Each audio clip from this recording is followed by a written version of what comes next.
മറ്റൊന്നുമല്ല, ബ്രാഹ്മണന്റെ 32 അടി ദൂരത്ത് മാത്രമേ നായർക്ക് നിൽക്കാൻ പാടുള്ളൂ, അയിത്തം.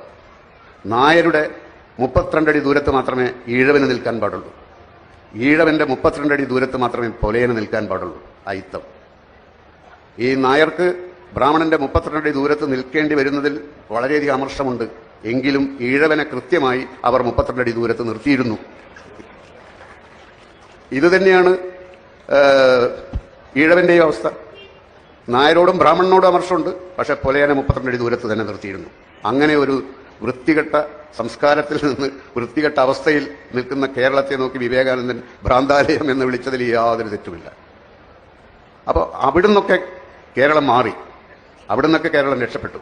പക്ഷേ പുതിയ പ്രതിസന്ധികൾ പലപ്പോഴും പല ഘട്ടങ്ങളിലുമായി വന്നുകൊണ്ടിരിക്കുന്ന കാലഘട്ടത്തിൽ തീർച്ചയായും മനുഷ്യൻ എന്ന് പറയുന്ന ഒരു മതം മാത്രം നമുക്ക് മതി. അത്